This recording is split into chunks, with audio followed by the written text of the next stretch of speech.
Okay, well, it is Thursday, November 1st, the last day I'm taking off of, at least out of class. I'm going to be around, obviously.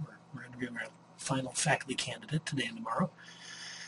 And I want to change gears from the wind energy and talk more about Homer.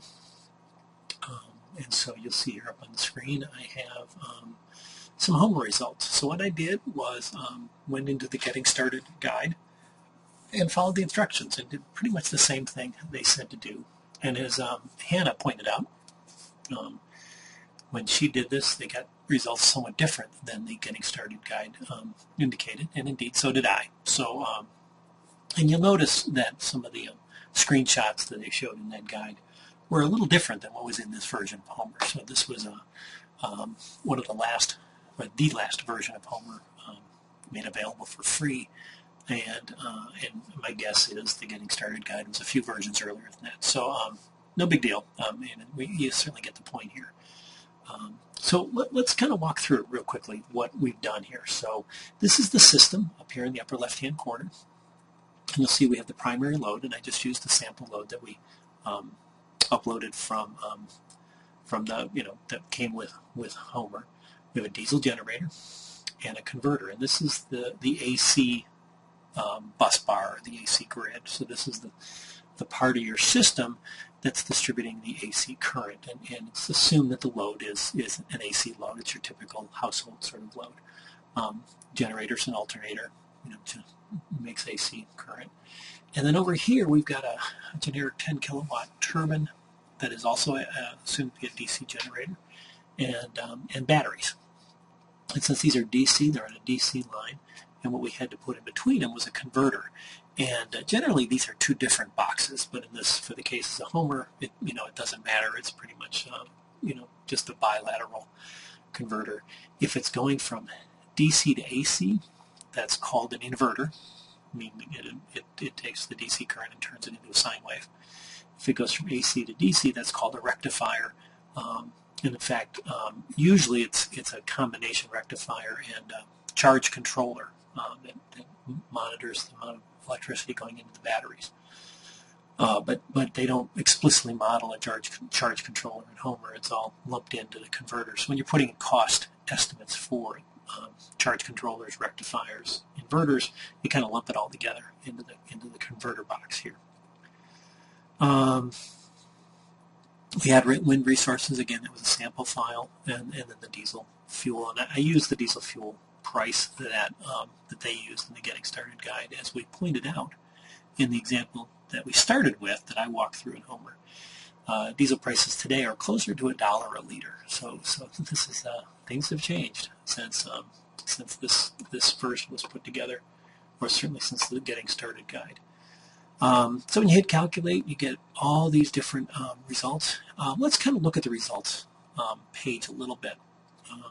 First of all, I'm on the optimization results tab, and you can see we have two different ways to look at it. If you hit categorized, basically it looks at all the things it calculated, all the different combinations it calculates. It looks for the best of each subclass, and by subclass it means combination of elements. So there's only two different kinds of things it looked at. It looked at things that had a generator, a battery, and a converter, and things that had a turbine, a generator, a battery, and an inverter. And the best one of the one without the wind turbine gave us a levelized cost of about 69 cents a kilowatt hour, and the best one with the turbine was about 72.5 cents a kilowatt hour. So so let's kind of walk through this. I already talked about one of the things here. This describes, as you look at each line represents a possible system, a combination of devices or renewable energy sources. So this first one has only the three of the four icons, so no wind turbine, but yeah, generator, yes, a battery, yes, a converter. And here it says how big, right? So G10 is the generic 10 kilowatt turbine. Well, there's nothing there. A 15 kilowatt generator, 32 batteries, and a 6 kilowatt converter. And then the wind turbine one says, well, my best bet was a single wind turbine, again a 15 kilowatt generator, but 56 batteries. Gives you an idea what we're dealing with here. 56 batteries. I mean, each one of these batteries is like a big car battery, these big 12-volt things. That takes up a lot of space. And again, a 6 kilowatt converter. And you can see that it costs a lot more because the wind turbine costs a lot more. So this is the initial capital cost, how much you'd have to put up front to put the system together. This is the operating cost per year. So this is kind of like, this would be, if in our screening curves, this would be kind of a fixed cost number, and this would be your part of your, well, that's also going to be fixed cost because the fuel goes into the variable cost. Net present cost, so for, I think it's a 25-year analysis, actually it's a 30-year analysis, it does by default. We'll look at that a little bit later. You can set that, you can tell it what kind of analysis to do. This is how much money you'd have to have in the bank now under the assumed interest rate to be able to constantly fund this thing over the 30-year period of cost.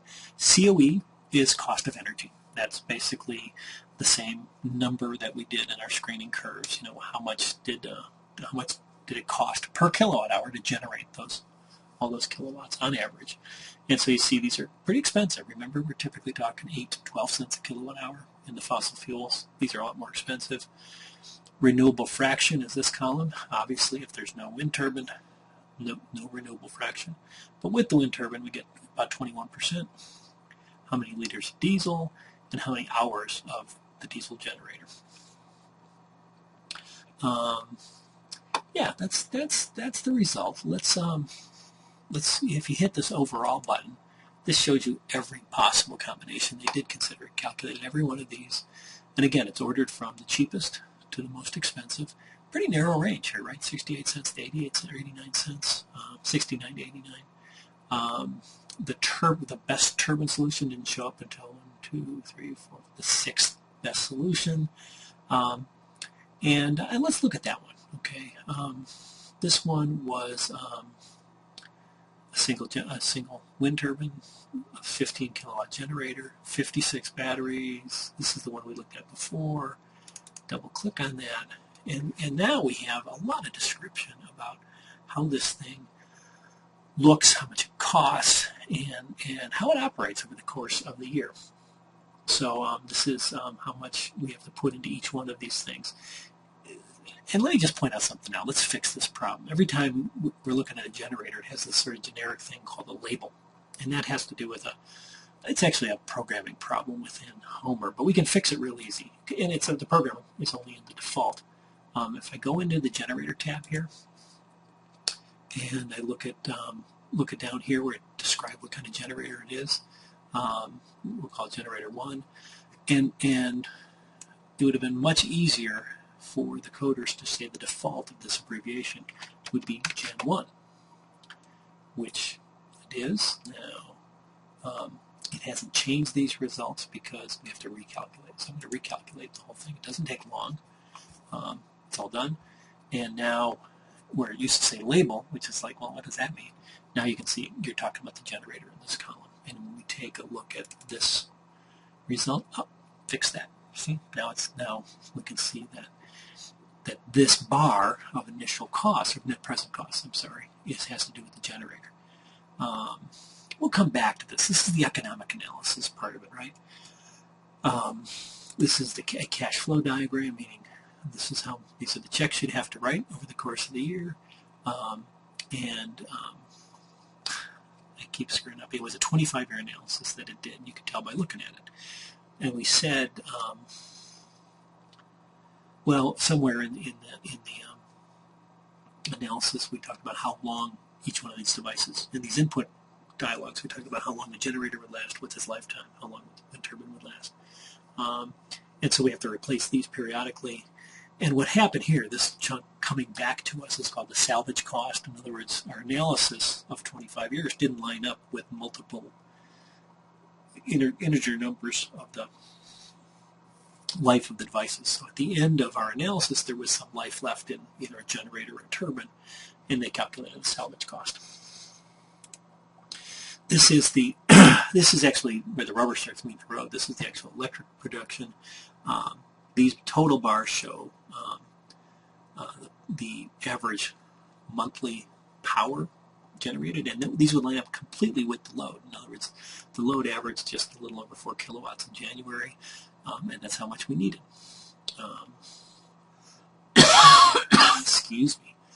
This talks about how much we've used, how much we've generated, and this over here on the right talks about, this is something that the excuse me, the Getting Started guide mentioned that when you have a wind turbine with a certain wind resource, you might be generating more electricity than you need. This happens at those times when the output of the generator, of the turbine, wind turbine, exceeds the load. Diesel generators are already shut off. You can't turn it down anymore. It's zero. And we've got electricity left over. You can charge the batteries in that case, but sooner or later the batteries get filled up, and then there's nothing you can do. You have to just up the power or tell the turbine to turn off. Over the course of, almost 39,000 kilowatt hours, only 642 were wasted. Only 1%, 1.5%. Not bad. These two lines here, unmet electric load and capacity shortage, they're essentially zero.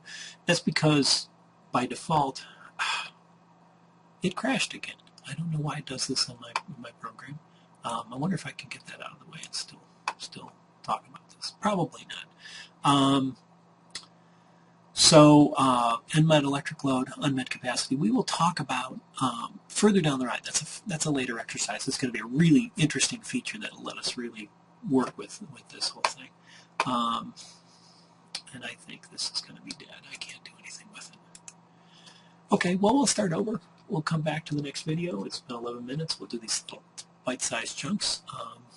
And let's see if I can then get it to not crash next time.